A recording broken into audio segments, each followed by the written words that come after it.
Hello Legion, this is Hadrian, thank you for being here, and welcome to part 3 of a short series overviewing the upcoming Stellaris Apocalypse expansion and accompanying 2.0 update codenamed Cherryh. If you missed the last videos, this is what we know so far. Stellaris, as we know it, is about to change completely.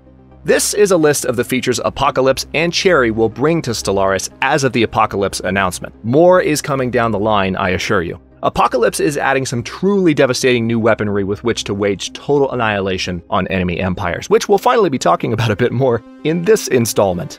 Meanwhile, the 2.0 update transforms most of Stellaris' core game systems with all new or entirely different mechanics, so much so that we need to make more than one video just to break it down and talk about it.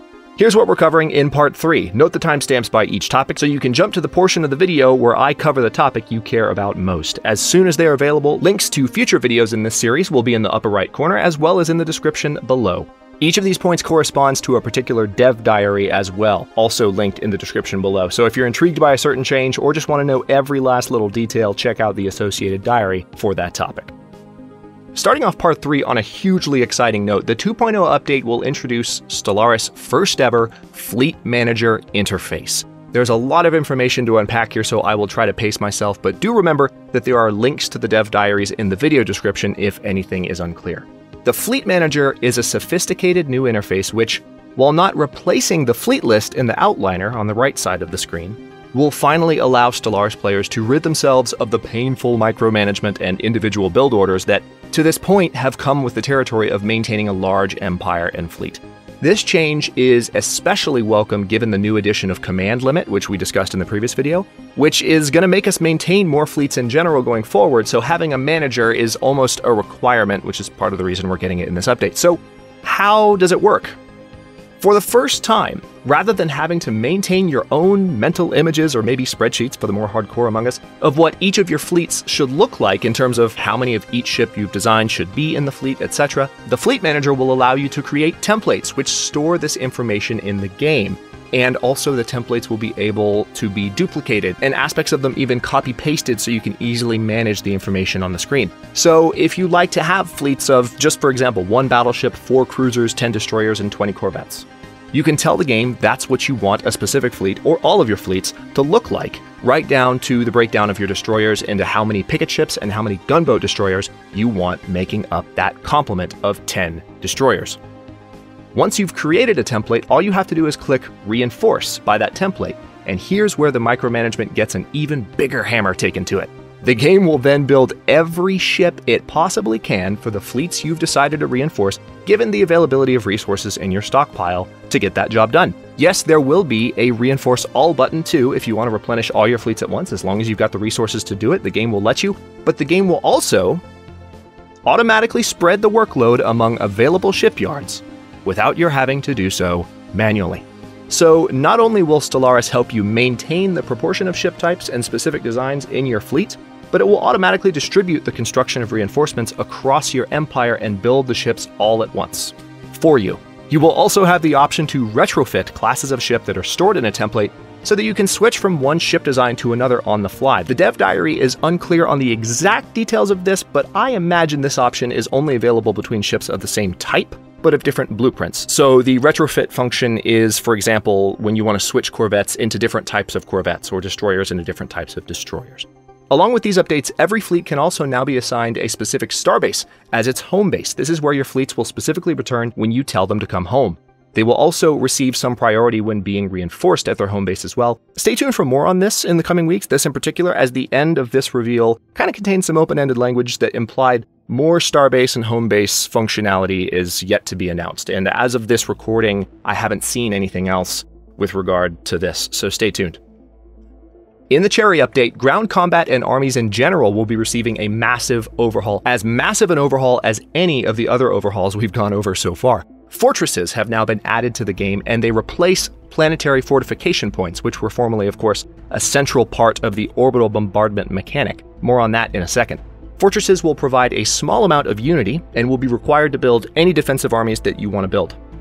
Planetary capitals will produce a handful of defensive armies contingent upon the level of the capital building, and the dev diary seems to imply that this will be an automatic process, but it is fortresses that will really allow you to build a large defensive force and mount a stalwart defense.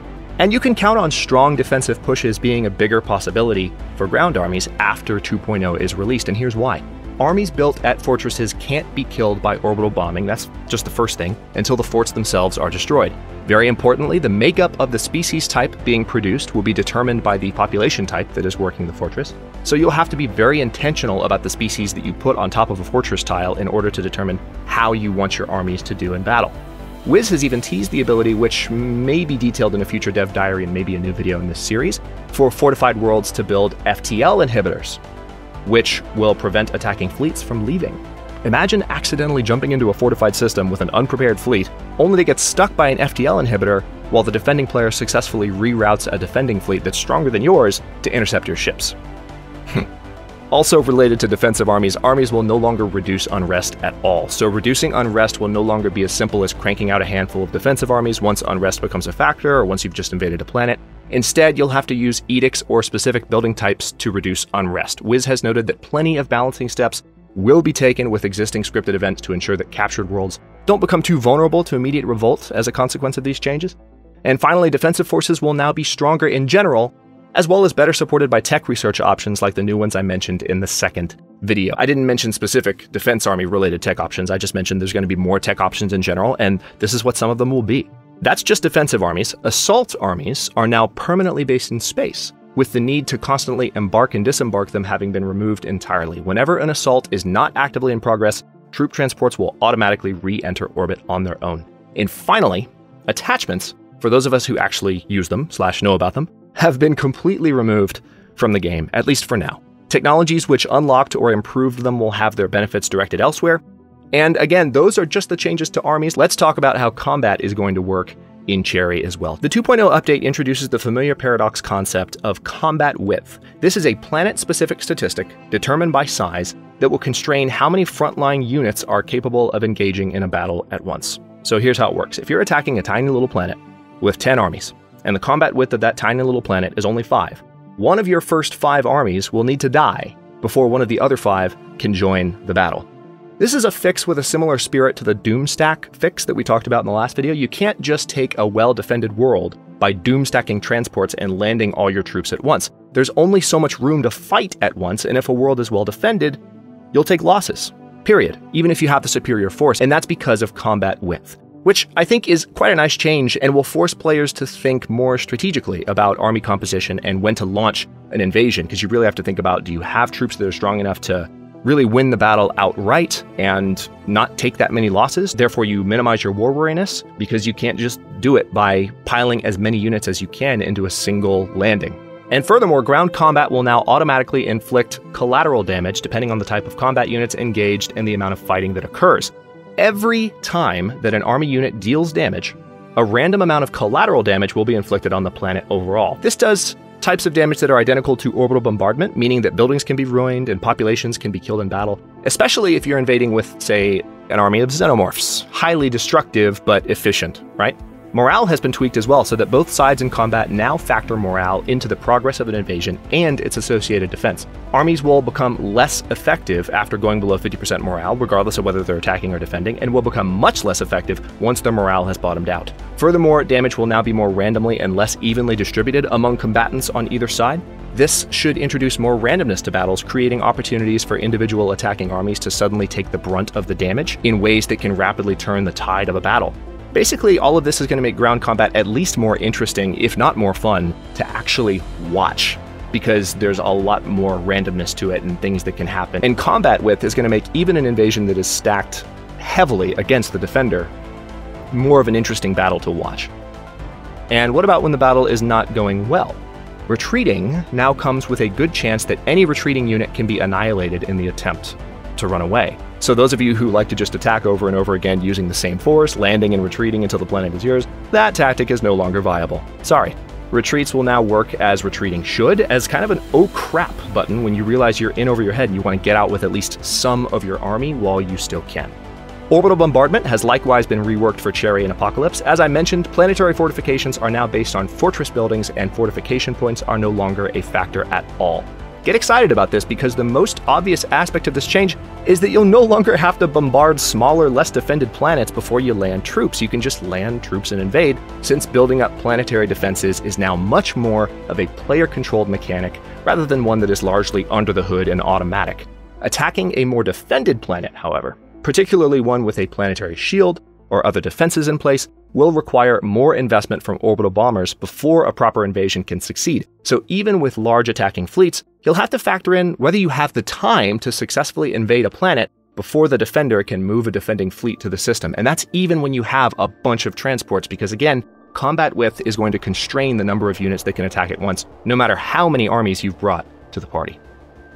Last but not least from this dev diary, Bombardment now has 3 bombardment stances in total. There's Selective, Indiscriminate, and Armageddon. Selective is mainly a military bombing tactic which prioritizes planetary defenses and tries to minimize damage to population, just tries to kill the defending troops.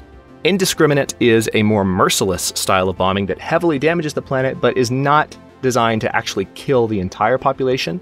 And that is the top type of bombardment that's actually available to most empires. Armageddon, however, is basically Battlestar Galactica Episode 1, and is only available to specific empire types. If you spend enough time in the Armageddon stance, the target will become a tomb world. Everything on the planet will die, and it will no longer be a colony at all. Lastly, the moment we've all been waiting for. Actually, it's moments, plural. You've undoubtedly noticed at this point in the series that all of the thumbnails prominently feature a Worldcracker-class planet killer. Colossus-class ships that can only be outfitted with a single weapon designed to inflict a specific type of Armageddon on your arch-nemesis will officially be a part of the Apocalypse expansion, but not part of the Cherryh update. You will need to buy Apocalypse.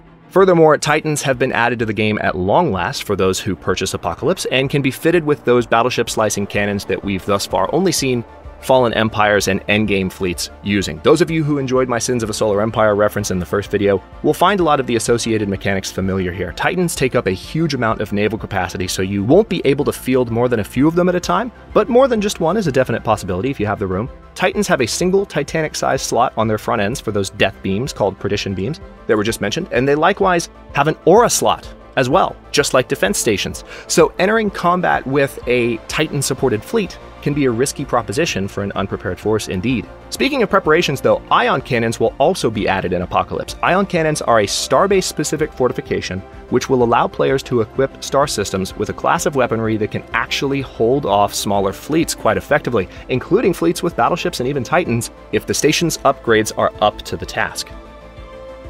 But enough about that. That all sounds amazing, I know. More about planet killers, please, yes? Okay, planet killers may or may not have any other weapon slots than simply their weapon of choice. Maybe some point defense in the final version, but it's still being decided as of this recording. They won't even engage other ships in combat when they're attacked, because again, they're not combat vessels. If you tell one of these things that it may fire when ready, it's going to head straight for the target, charge its weapon, which takes some time so defenders have a chance to stop it, and fire. Colossus-class ships will have plenty of hull points too, so it's going to take a concentrated defensive effort to bring one down, over and above the effort it takes to defeat any accompanying fleet. Once it fires though, well, you may be wondering what types of weapons there are. There are 5. Worldcrackers do what you've already seen in every Apocalypse announcement and thumbnail. They blow up planets, and they also have a small chance of producing a large deposit of resources as well. They might not produce that deposit of resources, but if they do, that actually gives you a little bit of a reason to just go around blowing up random barren planets on the chance that you might actually get a resource deposit from cracking open worlds. So it's a way to actually exploit resources apart from actually being a weapon of mass destruction. Global pacifiers surround a planet with a perfect shield, cutting off the inhabitants from the rest of the galaxy while protecting all life on the surface, and this should be an interesting new way to deal with primitive civilizations in particular. Neutron sweeps slaughter most higher forms of life but will leave buildings standing, enabling rapid takeovers of enemy worlds with minimal unrest or rebellion. God rays convert all organic population to the spiritualist ethic and kill machine and synthetic population on impact. God rays also create a huge spike, a temporary spike, but a huge spike in spiritualist ethics attraction at that world. Nano Bot Dispersal is the final option, and these will assimilate every pop on the planet, and the planet will automatically defect to your control once it's been assimilated. Keep in mind that this option will also require Synthetic Dawn, of course, because we're talking about assimilation, which was exclusive to the Synthetic Dawn DLC. You'll have to research these different options once you have access to building the Colossus, but that ought to be more than enough to whet the appetites of the more apocalyptically minded Stellaris players. And that's it for this part of the series. Look out for further updates beyond these as more information becomes available and the as-yet undated Apocalypse expansion gets closer to release. Thanks again for watching. If you enjoyed it, don't forget to like the video and subscribe to follow along. And also, don't forget to check the description below for links to the associated dev diaries. Comments are always welcome. Let me know what you think, and I'll see you next time.